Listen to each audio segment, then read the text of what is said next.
दोस्तों, कुंभ मेले की भीड़ में एसएसपी साहब ने अपनी ड्यूटी निभाने के लिए एक अनोखा तरीका अपनाया। उन्होंने साधारण माला विक्रेता का भेष धर लिया और रंग बिरंगी फूलों की मालाएं बेचते हुए बाजार की गतिविधियों पर नज़र रखनी शुरू की। मेले के दौरान सुरक्षा और व्यवस्था बनाए रखना पुलिस के लिए बड़ी चुनौती थी, लेकिन एसएसपी अनुराग मिश्र, जो अपनी ईमानदारी और तेज दिमाग के लिए मशहूर थे, ने इसे पूरी गंभीरता से लिया। इसी दौरान एक दरोगा ने उन्हें रोक लिया और धमकी भरे लहजे में उनसे हफ्ता मांगने लगा। अनुराग ने शांत रहते हुए स्थिति को समझने की कोशिश की, लेकिन जब दरोगा ने हद पार कर दी तो एसएसपी साहब ने अपना पहचान पत्र दिखाया। इसके बाद जो हुआ वो सुनकर किसी के भी रोंगटे खड़े हो सकते हैं।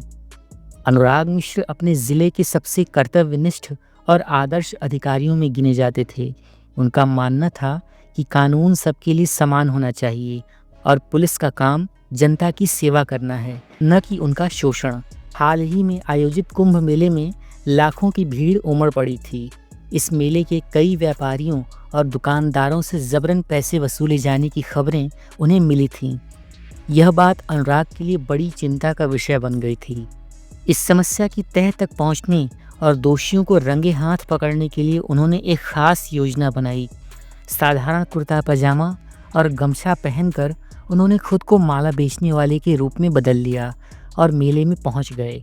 उनका उद्देश्य था कि वो अपनी आंखों से स्थिति को समझें और उन भ्रष्ट पुलिसकर्मियों को बेनकाब करें जो जनता का शोषण कर रहे थे। अनुराग का साधारण भेष और थके हुए चेहरे की झलक उन्हें किसी आम व्यक्ति जैसा ही दिखा रही थी। उन्होंने मेले में एक कोने में छोटी सी दुकान लगाई और माला और पूजा सामग्री बेचने लगे। आसपास के दुकानदारों और राहगीरों को ये एहसास तक नहीं हुआ कि यह साधारण दुकानदार दरअसल जिले का एसएसपी था। अनुराग का इरादा स्पष्ट था। उन्हें खुद अपनी आंखों से देखना था कि कुछ भ्रष्ट पुलिसकर्मी अपनी वर्दी का गलत इस्तेमाल कैसे कर रहे हैं। जैसे जैसे दिन ढलता गया, मेले की भीड़ बढ़ती गई। अनुराग पूरी तल्लीनता से अपनी दुकान चला रहे थे, लेकिन उनकी नज़रें हर गतिविधि पर थीं। वह यह देख रहे थे कि पुलिसकर्मी अपनी ड्यूटी कैसे निभा रहे हैं। तभी एक दरोगा जो मेले में तैनात था उनकी दुकान की ओर बढ़ा। उसके चेहरे पर घमंड और सख्ती साफ झलक रही थी। यह दरोगा रामेश्वर सिंह था, जिसकी भ्रष्टाचार और दबंगई की छवि पूरे इलाके में बदनाम थी। वह अनुराग की दुकान पर रुका और तिरछी नज़रों से उनकी ओर देखते हुए बोला, क्या बात है माला वाले, बड़ी रौनक लग रही है तेरी दुकान पर। लगता है धंधा अच्छा चल रहा है। अनुराग ने शांत स्वर में कहा, भाई साहब, बस मेहनत से गुजारा कर रहा हूँ, अपनी रोजी रोटी कमा रहा हूँ, किसी पर बोझ नहीं हूँ। उनकी आवाज़ में इतनी सादगी और विनम्रता थी कि कोई भी उन्हें साधारण दुकानदार ही समझता। लेकिन रामेश्वर सिंह को यह जवाब पसंद नहीं आया। उसने दुकान पर रखी मालाओं और पूजा सामग्री की ओर इशारा करते हुए कहा, सुन भाई, ये मेला है, यहाँ सबको अपनी कमाई का थोड़ा हिस्सा देना पड़ता है। आखिर हम जैसे लोग ही तो तुम्हारी सुरक्षा के लिए तैनात हैं। अब ज़्यादा बातें मत बना, सीधा हफ्ता निकाल और हिसाब पूरा कर। अनुराग ने पूरी शांति और संयम के साथ कहा, साहब, मैं तो बस छोटी छोटी चीज़ें बेचकर अपने परिवार का गुजारा कर रहा हूँ। आप बताइए कितने पैसे चाहिए। इस पर दरोगा रामेश्वर सिंह ने ठहाका लगाते हुए ताने भरे लहजे में कहा, अबे बच्चा समझ रखा है क्या? 5,000 निकाल और जल्दी कर, वरना ये दुकान यहीं उठवा दूंगा, समझ गया? अनुराग को यह सुनकर गुस्सा तो आया, लेकिन उन्होंने अपनी पहचान और मकसद को ध्यान में रखते हुए खुद को शांत रखा। वो जानते थे कि उनका असली उद्देश्य इस भ्रष्टाचार को सबूत के साथ उजागर करना था। उन्होंने अपनी जेब से 200 रुपये निकाले और दरोगा की तरफ बढ़ाते हुए कहा, साहब, मेरे पास सिर्फ इतना ही है, अगर आप इसे स्वीकार कर लें तो बड़ी मेहरबानी होगी। रामेश्वर सिंह ने पैसों को घृणा से देखा और गुस्से में चिल्लाया, क्या मजाक कर रहा है? 200 में काम नहीं चलेगा, 5,000 का इंतजाम कर, नहीं तो दुकान यहीं बंद करवा दूंगा। आसपास खड़े दूसरे दुकानदार ये सब डर और चुप्पी में देख रहे थे। किसी में कुछ कहने की हिम्मत नहीं थी, लेकिन अनुराग ने अपनी आवाज़ शांत और संयमित रखते हुए जवाब दिया, साहब, मैं गरीब आदमी हूँ, जो सही और उचित होगा वही दे सकता हूँ। दरोगा रामेश्वर सिंह का चेहरा गुस्से से लाल हो चुका था। उसे अनुराग का यह शांत और दृढ़ रवैया बिल्कुल भी सहन नहीं हो रहा था। अपनी वर्दी का रौब दिखाते हुए उसने अनुराग को और ज़्यादा धमकाने की कोशिश की, लेकिन अनुराग हर हरकत को बारीकी से देख और समझ रहे थे। उनके मन में ये साफ हो गया था कि इस भ्रष्टाचार को और सहन नहीं किया जा सकता।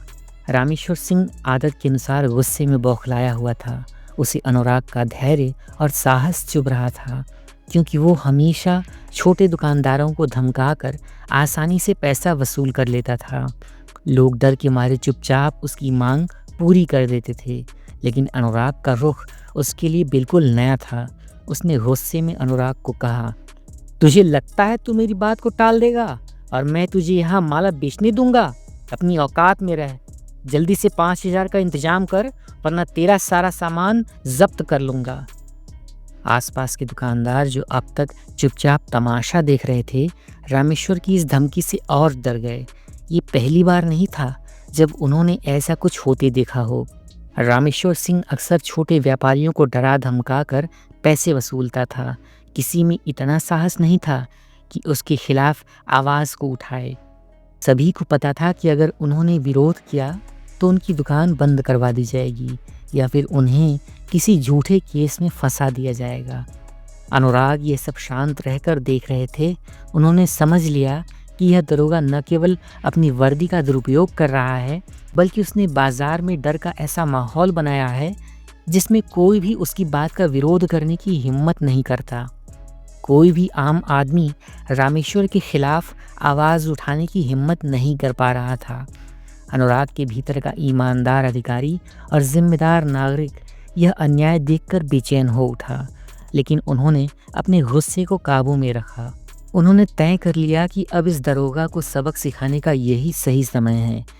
अनुराग ने शांत स्वर में कहा, साहब, मेरी इतनी हैसियत नहीं है कि मैं 5,000 रुपये दे सकूं, लेकिन अगर आप चाहें तो जो कुछ मेरे पास है वो ले सकते हैं। रामेश्वर ने गुस्से में झुंझलाते हुए कहा, अगर तेरे पास इतना भी पैसा नहीं है तो दुकान लगाने की हिम्मत कैसे हुई? चल, अपना सामान समेट और यहाँ से निकल, वरना अभी सब जब्त करवा दूंगा। रामेश्वर की इस धमकी के बाद आसपास के दुकानदार और भी ज़्यादा डर गए। कुछ ने तो अपने पैसे निकालकर उसे देना भी शुरू कर दिया ताकि झगड़े से बच सकें। अनुराग ये सब देख रहे थे और भीतर से वो और भी व्यथित हो गए। उनके लिए यह सिर्फ एक घटना नहीं थी, बल्कि उस गहरी जड़ें जमा चुके भ्रष्टाचार का कड़वा सच था जिसे मिटाना उनकी जिम्मेदारी थी। अब तक अनुराग ने अपनी पहचान छिपाए रखी थी, लेकिन वो सही समय का इंतज़ार कर रहे थे जब रामेश्वर को सबक सिखाया जा सके। उन्होंने तय कर लिया कि इस घटना को न केवल अंत तक किया जाएगा, बल्कि दुकानदारों को उनके अधिकारों के प्रति जागरूक भी किया जाएगा। रामेश्वर का गुस्सा कम होने का नाम नहीं ले रहा था। उसने अनुराग के सामान पर लात मारते हुए कहा, जल्दी से अपना सामान समेट और यहाँ से भाग, वरना दोबारा दिखाई दिया तो सीधा जेल में डाल दूंगा, समझा? ये कहते हुए उसने अनुराग की दुकान से एक माला उठाकर फेंक दी। रामेश्वर की यह हरकत देखकर आसपास के लोग डर के मारे चुप थे। कुछ दुकानदारों ने तो अपनी दुकानें बंद करने का फैसला कर लिया ताकि उन्हें किसी और मुसीबत का सामना न करना पड़े। अनुराग अब तक पूरी तरह शांत थे, लेकिन उनके सब्र का बांध अब टूटने लगा था। उन्होंने अपनी आवाज़ धीमी और संयमित रखते हुए कहा, साहब, आप वर्दी पहनते हैं, आपसे यह उम्मीद होती है कि आप हमारी रक्षा करेंगे, लेकिन आप तो खुद हमें परेशान कर रहे हैं। क्या ये सही है? रामेश्वर अनुराग की बातों से और भड़क गया और उसने गुस्से में उंगली उठाते हुए कहा, तू मुझे सही और गलत सिखाएगा? तुझे लगता है कि मैं तेरे जैसे छोटे दुकानदार से जवाब सुनूंगा? जानता भी है कि मैं कौन हूँ। मेरी पहुँच बहुत ऊपर तक है। तेरी औकात भी नहीं है कि मेरे खिलाफ आवाज़ उठा सके।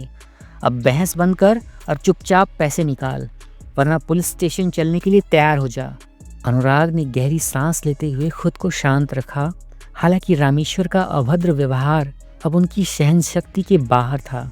उन्होंने अपना मोबाइल निकाला और उसकी हरकतें रिकॉर्ड करते हुए कहा, साहब, जो कुछ आप कर रहे हैं वो सब मेरे इस फ़ोन में रिकॉर्ड हो चुका है। अगर मैंने इसे अपने संपर्कों तक पहुंचा दिया तो आपके साथ क्या होगा आप खुद सोच भी नहीं सकते। रामेश्वर को अचानक समझ ही नहीं आया कि क्या प्रतिक्रिया दे। उसने बात संभालने की कोशिश की, लेकिन अनुराग ने एक कदम पीछे हटते हुए कहा, अब वक्त आ गया है कि मैं तुम्हें बताऊं कि मैं कौन हूं। ये कहते हुए उन्होंने अपनी जेब से अपना पुलिस आईडी कार्ड निकाल कर दिखाया। आईडी कार्ड देखकर रामेश्वर के होश ही उड़ गए।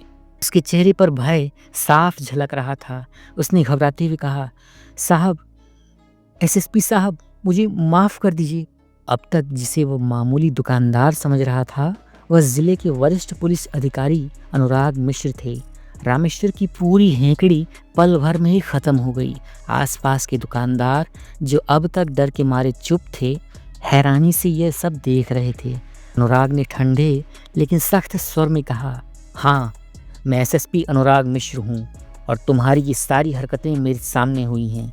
अब सोचो तुम्हारे खिलाफ क्या कार्यवाही होनी चाहिए। रामेश्वर के चेहरे से सारा घमंड उतर चुका था। वो कांपते हुए अनुराग के पैरों में गिर गया और माफ़ी मांगने लगा, लेकिन अनुराग के चेहरे पर कोई नरमी नहीं थी।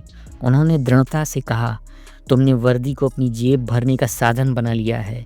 ये वर्दी जनता की सेवा के लिए है, न कि उन्हें डराने के लिए। तुम्हारे खिलाफ सख्त कार्रवाई होगी। रामेश्वर को तुरंत हिरासत में लेने का आदेश दिया गया। इस घटनाक्रम ने आसपास के दुकानदारों को एक नई उम्मीद दी। अनुराग ने उनकी ओर देखते हुए कहा, आप सब यहाँ मेहनत से कमाने आए हैं। कोई भी पुलिसकर्मी या अधिकारी आपको परेशान नहीं कर सकता। अगर ऐसा हो तो बिना डरे शिकायत करें। कानून आपकी सुरक्षा के लिए है, आपको डराने के लिए नहीं। एक बुजुर्ग दुकानदार ने हिम्मत जुटाकर कहा, साहब, रामेश्वर ने न सिर्फ मुझे बल्कि कई और दुकानदारों को भी परेशान किया है। उसने जबरन हमसे पैसे लिए हैं। अनुराग ने गंभीरता से उसकी बात सुनी और आश्वासन दिया, अब आपको डरने की कोई ज़रूरत नहीं है। कानून सबके लिए समान है। रामेश्वर जैसे लोग वर्दी का अपमान करते हैं, लेकिन अब ऐसा नहीं होगा। मैं वादा करता हूँ कि आपके साथ न्याय होगा। अनुराग ने अपनी कार्यवाही के माध्यम से न केवल रामेश्वर को सबक सिखाया, बल्कि दुकानदारों में आत्मविश्वास भी भरा। उन्होंने सभी को समझाया कि अन्याय के खिलाफ खड़ा होना ही बदलाव का सबसे पहला कदम है। उनकी ईमानदारी और साहस ने पूरे मेले में एक सकारात्मक संदेश दिया और लोगों के दिलों में कानून और न्याय के प्रति भरोसा फिर से जाग उठा। मित्रगणों, इस पूरी घटना को सुनाने का उद्देश्य आपको जागरूक करना और आपको एक नए ज्ञान के बारे में जानकारी देना है। यदि आपको यह वीडियो पसंद आई हो तो इस वीडियो को एक लाइक कर दीजिए और चैनल सच्ची घटना पर नए हैं तो इसे अभी सब्सक्राइब करके वीडियो को ज़्यादा से ज़्यादा शेयर कीजिए। एक नई वीडियो के साथ हम आपसे फिर मिलते हैं। तब तक के लिए आप सभी अपना अपना ख्याल रखें, अपने आसपास के माहौल पर नज़र बनाए रखें और सुरक्षित रहें। धन्यवाद।